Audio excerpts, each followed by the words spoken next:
Caught my wife in the bathroom with her affair partner and recorded them. Going for divorce. I, 32 male, just discovered my wife, 30 female, cheating in our marital bed a few hours ago. Right now, I'm holed up in my dad's fishing cabin trying to wrap my head around what I do from here. I feel destroyed and worthless. I feel anger due to that rage. My entire life just got flushed down the toilet and I have absolutely nobody to talk to. The one person I thought I could talk to just betrayed me and tried to lie about all of it. I just scared the hell out of 3 people, one of which was me. If the cops aren't looking for me right now, I'm lucky. If they are, I'll deal with that when I'm forced to. I work in construction, demolition to be specific. The crew I work with travels often, and I had been gone 10 days out of the 14 I was supposed to be gone. Due to rain, very difficult to blow up wet things, and the forecast, I decided to catch a plane back home until I was certain we could work again. The flight I took didn't get in until midnight. I wanted to surprise my wife, so I didn't let her know I was coming. I drove the 45 minutes from the airport to our house. 8 years ago, my wife found some beautiful acreage far from any other homes through her job in real estate. 2 years later, I was finished building our house, which we have loved ever since.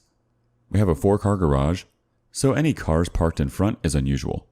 A black SUV I didn't recognize made my heart sink. I instantly knew.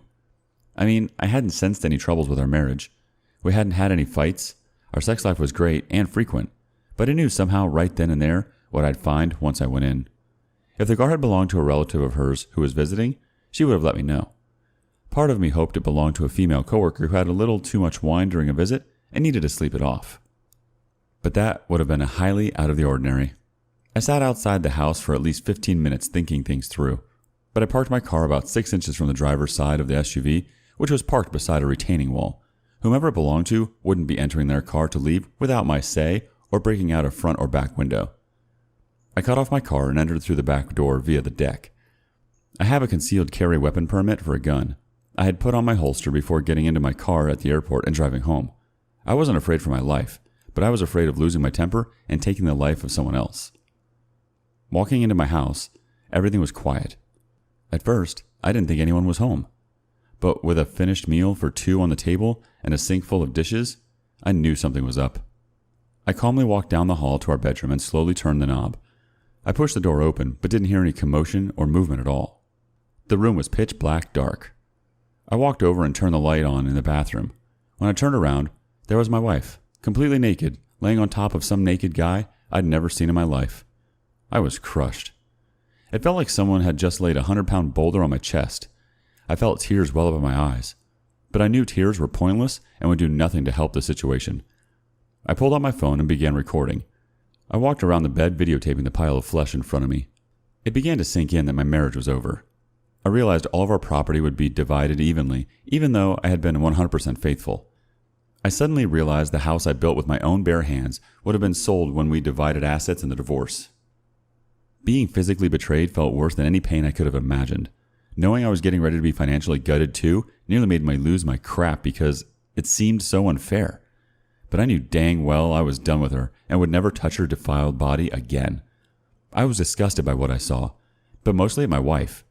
In my mind, she had gone from sweet, devoted wife to alley crack whore in the span of 15 minutes. Neither moved at all. I was fairly certain they were both passed out drunk. Since the house was going to need to be sold, I suddenly didn't care about any damage to the house I'd worked so hard on. I pulled out my .45 and just looked at both of them betraying me in my own bed. For a second or two, I contemplated shooting her, knowing those bullets would pass right through and kill him as well. But I came to my senses and realized neither were worth getting the electric chair over. And despite the hurt I was feeling, I knew I might want to keep on living after all was said and done. So I pulled back the hammer of my gun, lifted the gun into the air, aiming to my upper right, and fired off 2 rounds into the ceiling. They both woke instantly. She was trying to push off of him and turn around. He shoved her off of him and into the floor when he suddenly locked eyes with me. Fear doesn't adequately describe the look in his eyes, but compared to the sheer terror in my wife's eyes, he looked rather calm. She tried to tell me it wasn't what it looked like, so I fired a round through the bedroom closet door. She shut the F up really quickly, while he still hasn't said a word. They were each seated on opposite sides of our bed with the sheet pulled up to their necks. I asked the guy who he was, and he said his name was Marcus. I asked my wife how they knew each other, and she explained he owned his own real estate company. Then I asked how long the cheating had been going on, because I had been totally clueless that my wife was cheating. She had the audacity to claim that was the first and only time they had slept together. So I fired 2 rounds into the bed's headboard between them. They both began crying and begging me to stop, so I asked the question again. To my surprise, Marcus answered 6 months. It pissed me off, but at least I knew the truth. I asked my wife when she stopped loving me, and through tears she lied and said she never stopped. I fired 2 rounds into the bathroom on her side of the bed, and she began screaming as glass from the mirror shattered all over the counter and floor. I told her she was a lying, worthless whore, and I was done with her lies.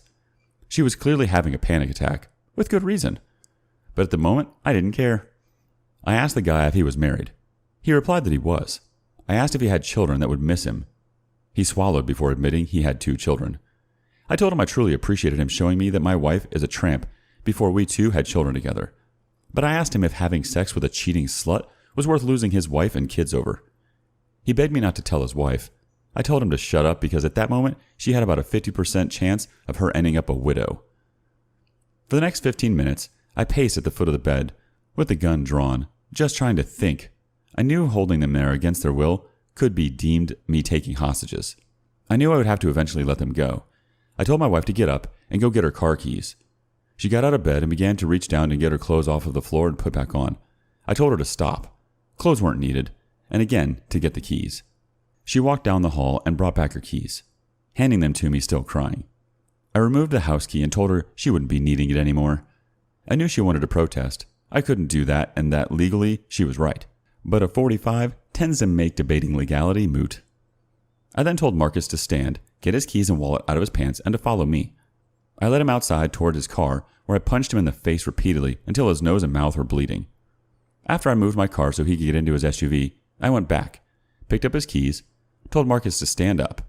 I explained he could go home right then and there to confess everything to his wife, or she'd hear from me within 48 hours with all of the evidence of his cheating I had recorded.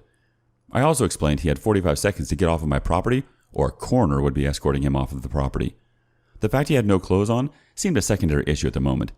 He got in his car and peeled away before I counted to 25. I went back inside where my wife put on a robe and was seated at the kitchen table. I went to the bedroom, picked up her cell phone, and brought it to her in the kitchen. I asked if she wanted to call her parents or her sister to pick her up. She refused. I even asked if she'd like to call the police. I think she anticipated us discussing things, to clear the air, so she said no. She began to try and explain, but I stopped her yapping and told her we were done forever as far as I was concerned. I explained our home was no longer her home, and she needed to get in a car and drive anywhere that wasn't our house. I explained I no longer felt any love for her at all after what she'd done, and there would be no second chances. She began to apologize, cry, and plead.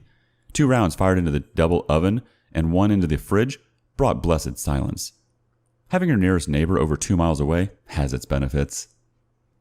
I explained to her at that moment I did not care if I lived or died, and that she had totally destroyed me with her behavior. I also explained that all love I ever had for her turned to hate the minute I saw she and Marcus naked together. If I could have Thanos snapped her from existence and my memory at that moment, I would have. I told her I was barely maintaining my composure with the feelings I had of loathing her. I said it would be best if she went to the garage, got in her car, and drove away forever. Through tears, she went out in the garage, got in her car, and left. That was about 5 hours ago. Realizing I may have committed a crime or two with my reaction, I didn't want to deal with any cops that happened to show up. I turned off everything and locked the doors before going out and getting into my car again. My dad owns a fishing cabin he and his buddies use fairly often. I drove here and used the hidden spare key to let myself in. It was far too early to call anyone when I got here. I decided I needed a drink, and I'm about a quarter of the way through my father's Belveni scotch. Dad is going to be pissed about that until I tell him what my wife did. Plus, I'm pretty certain it's the bottle I bought for his birthday last month. I really don't know what to do. I've read through posts here and other subs on Reddit looking for answers, but most seem to be people trying to figure out if their spouse is cheating. I already know the truth.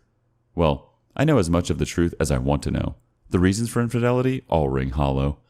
Other posts seem to be some strategies to get a cheater back. Why anyone would want to get back a cheating spouse is beyond me. But I want a divorce. I want it in my favor and as fast as I can get it. She doesn't have the option to pick me ever again. I'm a human, not a carnival prize. I want to remove her from my life and burn any reminder of her in my life. I don't want to ever see or hear from her again. Can everything be taken care of by lawyers? I have money to get things started. What I don't have is the time, energy, and patience to be dealing with this BS. 8 freaking years of marriage down the drain. 8 years that I now consider one huge lie, because after what I just saw, how can I accept anything she has ever said to me as truth? 8 years of my life wasted on an evil witch fraud. Part of me is wishing I had shot them both and just taken my own life. But that may be the Scotch talking. Jesus, I have to get my crap tested just to make sure that whore didn't give me anything. Actually, I've pissed away a decade on her now that I think about it. Her actions have invalidated my life and negated any value to my time with her. The only thing I will be taking from this marriage is that honesty and loyalty are things from the past. The only thing forever about any relationship anymore is herpes. That crap is forever. Love and marriage are effing lies. Really, really down right now. Some, I'm sure, are already viewing me like some knuckle-dragging Neanderthal for responding with violence and threats. I also know some will give me grief for the use of one of my guns. I didn't shoot anybody, and the bed sheets were already soiled before I fired a shot. If bullet holes reduce the price the house can be sold by a few thousand, I can live with that. I just can't deal with this crap. Part of me wants to just eat a dang bullet and give up. The life I had is over, and it isn't coming back, even if I wanted to. People are going to say I dodged a bullet. Irony. Not having kids with my wife and finding out she's disloyal. It doesn't feel that way right now. I go from crying uncontrollably to rage like I've never known. Either I face this or just end it all. And right now, the second choice seems like the better option. Maybe if I pass out and get a little sleep, things won't seem as bad, but I doubt it. The weather forecast looks like things will be clearing up enough to work in a few days, so I will need to be on a plane the day before. I don't like the region we are working in for various reasons, but part of me just wants to stay there when the job is done and not come back. Part of me wants to figure out where I want to start over, if I want to even deal with starting over. How do I decide what lawyer to get? Is there a rating system online for legal assistance on Yelp or some other site? I hate dang lawyers. Members of the scummiest legal profession. Now I have to find the most hardball lawyer I can find. Sorry for the wall of text. It wasn't as cathartic as I hoped, but nothing is going to remove this heartache anytime soon. What the hell am I supposed to do? What is the point of doing anything? The person I was focused on giving my all for is gone forever, and tonight I learned never existed. I wasn't perfect by any means, but I was faithful. I was never abusive. She'd never heard me really yell until tonight. I was a good husband. I like being married and faithful. But for every good guy out there, some slut is just waiting to get her claws into him so she can ruin his life for her again. F this life. F my soon-to-be ex-wife, and F relationships. I'm just rambling now. Guess I'll go to bed. When I wake up, I guess I will call my parents and fill them in on what went down. I'm just in shock, and I've never had heartache like this in my life before. Maybe tomorrow I'll feel better. Update. The night I tried to post to Reddit, I didn't think anything had posted because it said the post was awaiting moderator approval. But over the last month, I have gotten periodic notifications on my phone about the post. I signed in to see the comments on the first post, and a few people asking for an update. I'm honestly not sure if things could have gone much worse for me after posting if I've tried. And yeah, I'm sure some will say what I do went too far, was over the top, or whatever. It seems the law agrees with those people. This update will be a joy for the anti-gun commenters. So let me get this out of the way first so those people can be overjoyed with what I'm facing. I was arrested for communicating threats, felonious assault with a deadly weapon, and a few misdemeanors, felonies that don't really matter. If convicted of those felonies, even with no criminal record, if found guilty, I could get over 25 years behind bars. I'm not likely to be sentenced to that long a time in prison, but it is possible. Amazingly, if I'd actually shot Marcus and or my wife in a fit of rage, I'd probably be looking at less time. While I was writing my first post, it seems Marcus went to the police instead of to his wife to confess. He admitted to the cops about being found with a married woman, but he apparently managed to get some sympathy from the police. The deputy that took his statements was one of the sheriffs who showed up to arrest me the next day. Everything went peacefully with that, as I didn't resist in the least. In hindsight, I think getting me charged was a preemptive strike by Marcus, because the judge at my arraignment forbade me from having any contact with Marcus or any of his family members. So, I have yet to contact his wife in any way, shape, or form. But by getting me arrested, he accomplished a couple of other things. I informed my job of the charges, which would not allow me to leave the state. They went into panic mode because my job is so specialized. It took them 2 weeks to find someone with the same training and experience, but now I'm looking for a job. That certainly threw a kink into getting lawyers. Before I could even think about getting a divorce attorney, I had to focus on a defense attorney. I was served divorce papers 2 days ago. It's apparent my wife was going to try and take me for everything, but she and I have not talked since that night. She has called and texted, but I haven't read, answered, or responded to anything. I freaking hate her guts. I'm never getting over this. I'm not going to be able to move on. I'm not getting anything close to my life back. I've been staying with my parents. They have been awesome and very supportive, but this situation I've gotten myself into, there isn't much anyone can say. Right now, everyone is so focused on the criminal charges I'm facing and not going to jail.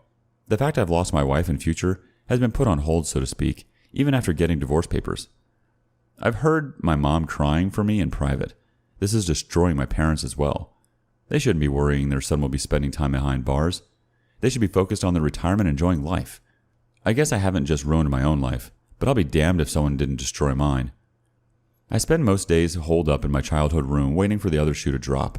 I have reason to believe that my wife is assisting Marcus or the police against me in criminal court. She sure as hell isn't obstructing anyone, that's for sure. Again, I haven't talked to her, so I don't know what is going on in her head. But if she hates me, for what I don't know, as much as I hate her, I guess she's giving me what I deserve. I'm sorry I can't give a better update. Those who always fall in the leave and divorce them camp will be happy to know that will be happening come hell or high water. I just don't know if I will be doing it as a free man, or if it will happen while I'm behind bars finishing my sentence. I was talking with my cousin the other night, and he said something to the effect about when I start dating again. He meant nothing by it, but it was just so... I can't even explain it. Like, forget what my wife did to me and never having trust in any woman again. I haven't even started to ponder that. And then it occurred to me, if worse comes to worse, my next date could be with some guy named Jerome. My lawyer is actually trying to win my case, not just keep me out of jail. I appreciate that, and that is what I need to happen. But I can't do prison. If I'm convicted, even without jail time, my career is done for. But prison, I can't endure. I've been in shock since the moment I turned the lights on and saw my wife laying naked on top of another man. This whole incident just keeps getting worse and worse.